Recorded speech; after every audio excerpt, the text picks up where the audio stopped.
2 Kings 16. In the 7th year of Pekah, son of Remaliah, Ahaz, son of Jotham, became king of Judah.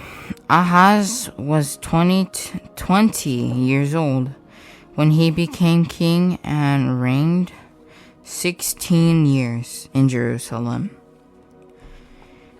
He did not do what was right in the sight of the Lord his God, like his ancestor David, but walked in the ways of the kings of Israel. He even sacrificed his son in the fire, imitating the Israelites. He sacrificed and burned incense on the high places, on the hills, and under every green tree. When Aram's king Rezin and Israel's king Pekah, son of Remaliah, came to wage war against Jerusalem, they besieged Ahaz, but were not able to conquer him. At that time, Aram's king Rezin recovered Elath for Aram, and expelled the Judahites from Elath. Then the Arameans came to Elath, and they still lived there today. So Ahaz sent messengers to King Tiglath-Pileser of Azirah, saying, I am your servant and your son. March up and save me from the grasp of the king of Aram and of the king of Israel, who are rising up against me. Ahaz also took the silver and gold found in the Lord's temple and in the treasuries of the king's palace, and sent them to king of Azirah as a bribe. So the king Azirah listened to him and marched up to Damascus and captured it. He deported its people to Kir, but put Rezin to death. King Ahaz went to Damascus to meet King Tiglath-Pileser of Azirah. When he saw the altar that was in Damascus, King Ahaz sent a model to the altar and complete plans for its construction to the priest Uriah. Uriah built the altar according to all the instructions King Ahaz sent from Damascus. Therefore, by the time King Ahaz came back from Damascus, he saw the altar. Then he approached the altar and ascended it. He offered his burnt offering and his grain offering, pouring out his drink offering, and splattered the blood of his fellowship offerings on the altar. He took the bronze altar that was before the Lord in front of the temple between his altar and the Lord's temple, and put it on the north side of his altar. Then King Ahaz commanded the priest Uriah, offer on the great altar the morning burnt offering, the evening grain offering, and the king's burnt offering and his grain offering. Also, after the burnt offering of all the people of the land, their grain offering and their drink offering splattered on the altar all the blood of the burnt offering and all the blood of the sacrifice. The bronze altar will be for me to seek guidance. The priest Uriah did everything King Ahaz commanded. Then King Ahaz cut off the frames of the water carts and removed the bronze basin from each of them. He took the basin from the bronze oxen that were under it and put it on a stone pavement. To satisfy the king of Assyria, he removed from the Lord's temple Sabbath canopy they had built in the palace, and he closed the outer entrance for the king. The rest of the event Ahaz reigned, along with his accomplishments, are written in the historical records of Judah's kings. Ahaz rested with his ancestors, was buried with his ancestors in the city of David, and his son Hezekiah became king in his place. 2 Kings 17. In the 12th year of Judah's king Asa, Hoshi, son of Elah, became king over Israel and Samaria, and he reigned 9 years. He did what was evil in the Lord's sight, but not like the kings of Israel who preceded him. King Shalmaneser of Assyria attacked him, and Hoshea became his vassal and paid him tribute. But the king of Assyria caught Hoshea in the conspiracy.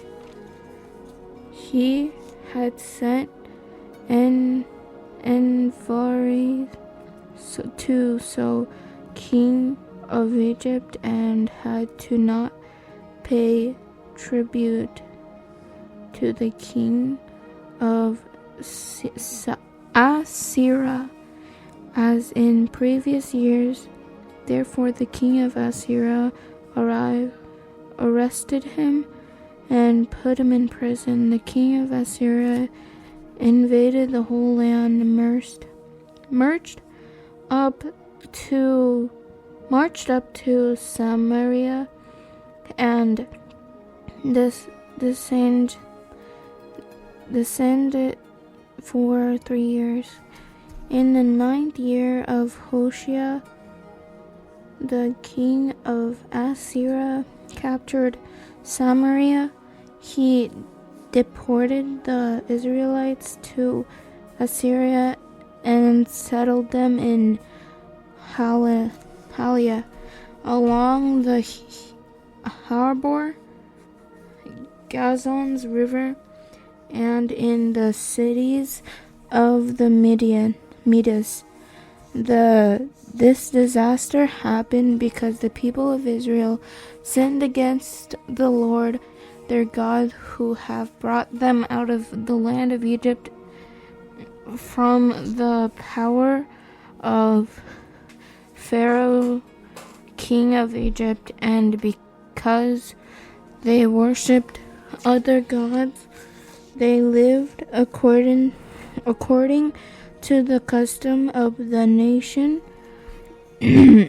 that the Lord disposed before the Israelites, and according to what the king of Israel did. The Israelites secretly did things against the Lord their God, and were not right. They built high places in all their towns, from watchtowers to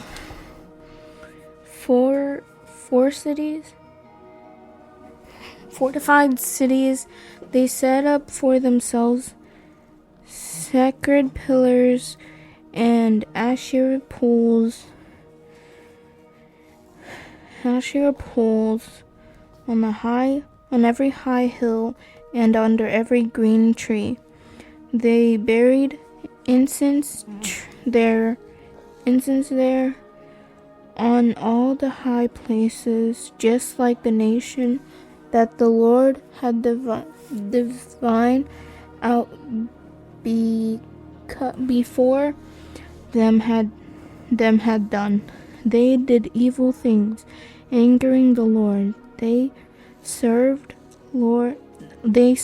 idols, although the Lord had told them, "You must not do this." Still the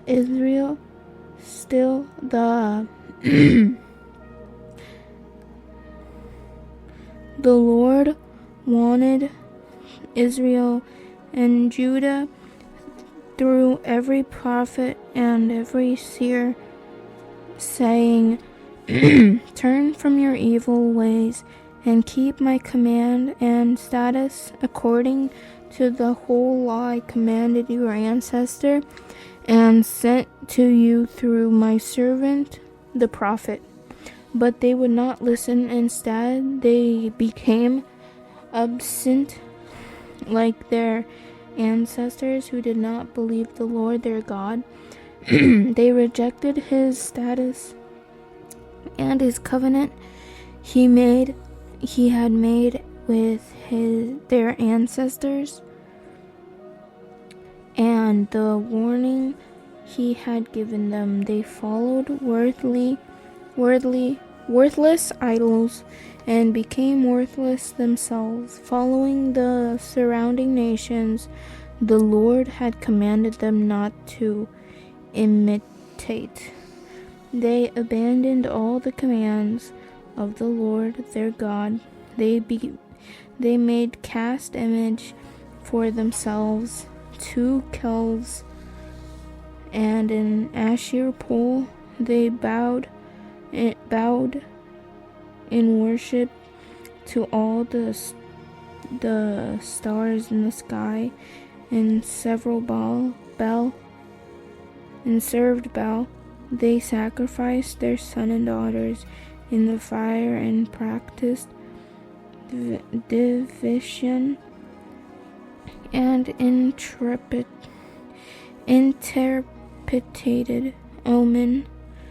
They devoted themselves to do what was evil in the Lord's sight and angered him. Therefore the Lord was very angry with Israel, and he removed them from his presence. Only the tribe of Judah remained. Even Judah did not keep the command of the Lord their God, but lived according to the customs Israel had protected. So the Lord rejected all the descendants of Israel, punished them, and handed them over to plunder until he had banished them from his presence. When the Lord tore Israel from the house of David, Israel made Jeroboam, son of Nebat, king. Then Jeroboam led Israel away from following the Lord and caused them to commit grave sin. The Israelites perished in all the sins that Jeroboam committed and did not turn away from them. Finally, the Lord removed Israel from his presence, just as he declared through all his servants and prophets. So Israel had been exiled to Asherah from their homeland to this very day. Then the king of Asherah brought people from Babylon, Gutha, Ava, Hamath, and Sepharim, and settled them in the place of the Israelites in the cities of Samaria. The settlers took possession of Samaria. They lived in its cities when they first lived there. They did not fear the Lord, so the Lord sent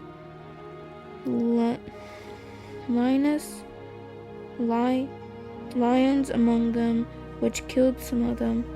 The settlers said to the king of Assyria, "The nation that you have deported the place in the city of Samaria do not know the requirements of the God of the land. Therefore he has sent lions among them that are killing them, because the people don't know the requirements of the God of the land." Then the king of Assyria issued a command, "Send back one of the priests you deported, have him go and live there so he can teach them the requirements of the God of the land."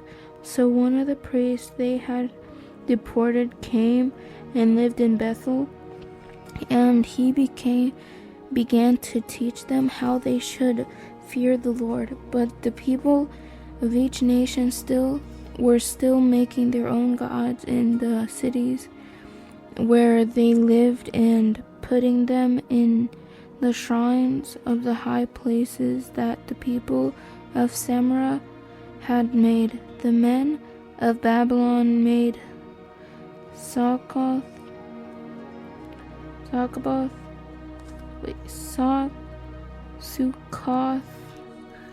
Benoth. The man of Cuth made Nargil. The man of Hamath made Ashima. The Avites made Nabez and Tartak, and the Philistites burned their children in the fire to Adrammelech and Animelech, the gods of Sepharvaim.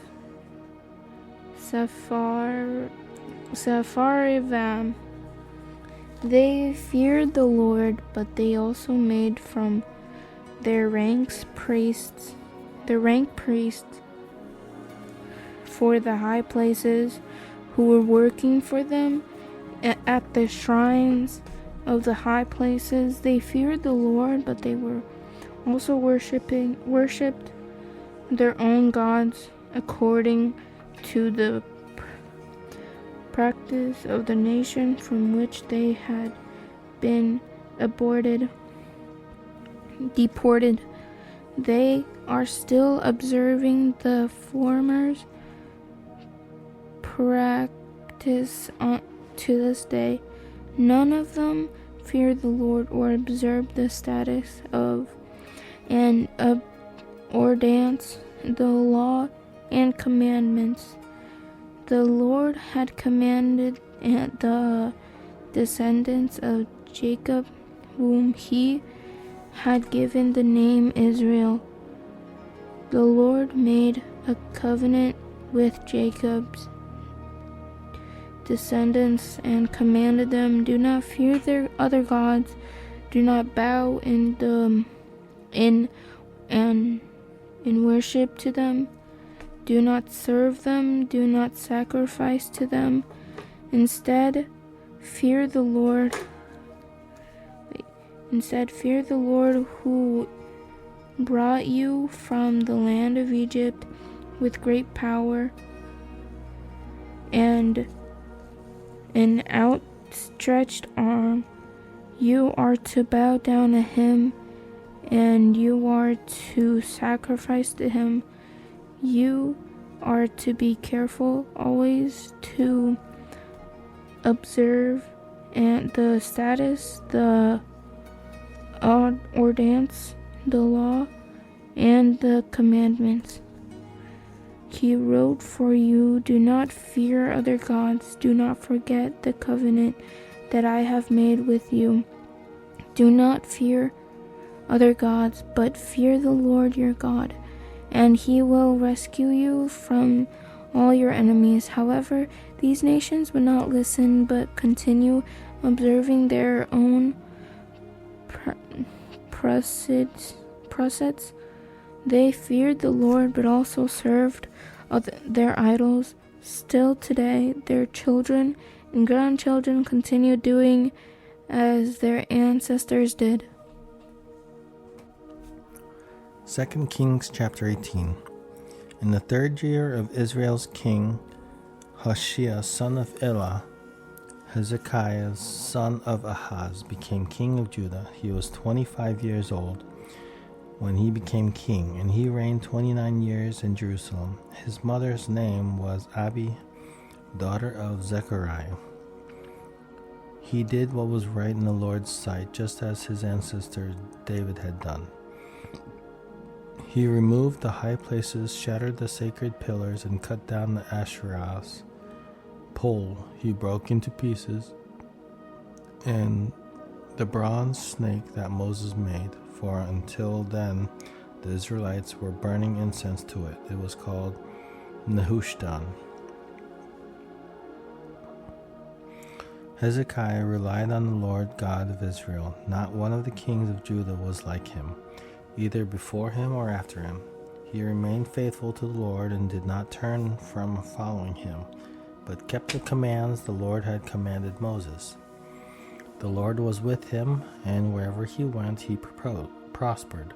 He rebelled against the king of Assyria and did not serve him. He defeated the Philistines as far as Gaza and its borders, from watchtower to fortified cities.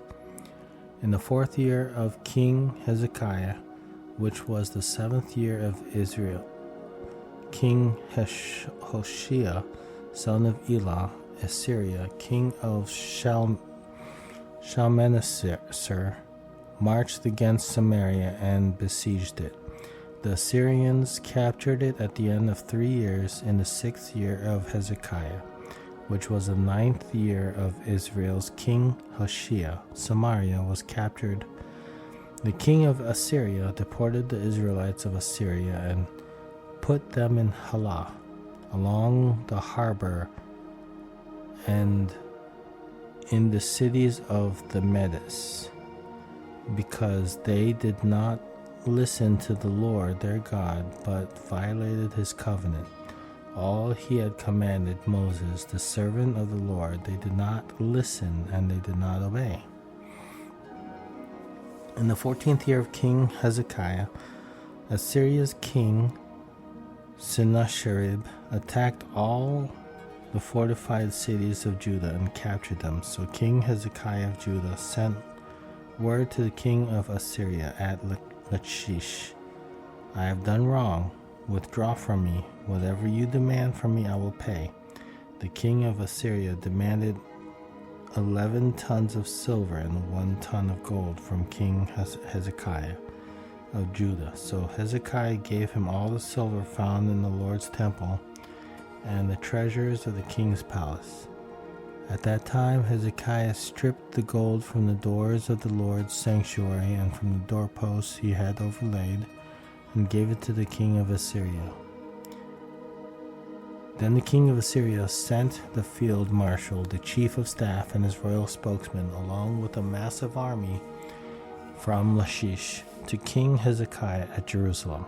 They advanced and came to Jerusalem, and they took their position by the aqueduct of the upper pool, by the road to the launderer's field. They called for the king, but Eliakim, son of Hilkiah, who was in charge of the palace, Shebna, the court secretary, and Joah, son of Asaph, the court historian, came out to them.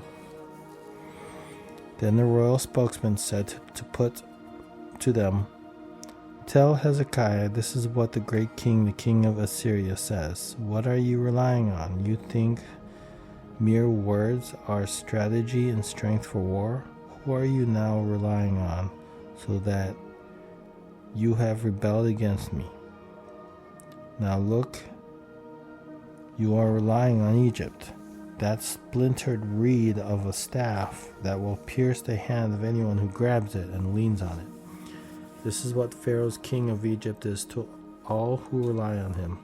Suppose you say to me, we rely on the Lord our God. Isn't he the one who whose high places and altars Hezekiah has removed, saying to Judah and to Jerusalem, "You must worship at this altar in Jerusalem." So now make a bargain with my master, the king of Assyria. I'll give you 2,000 horses if you are able to supply riders for them. How then can you drive back a single officer among the least of my master's servants? How can you rely on Egypt for chariots and for horsemen? Now have I attacked this place to destroy it without the Lord's approval? The Lord said to me, "Attack this land and destroy it." Then Eliakim, son of Hilkiah, Shebna, and Joah said to the royal spokesman, "Please speak to your servants in Aramaic, since we understand it. We don't speak with us in Hebrew, within earshot of the people on the wall." But the royal spokesman said to them, "Has my master sent me to speak these words only to your master and to you? Hasn't he also sent me to the men who sit on the wall, destined with you to eat their own excrement and drink their own urine?" The royal spokesman stood and called out loudly in Hebrew, "Hear the words of the great king, the king of Assyria. This is what the king says. Don't let Hezekiah deceive you. He can't rescue you from my power. Don't let Hezekiah persuade you to rely on the king.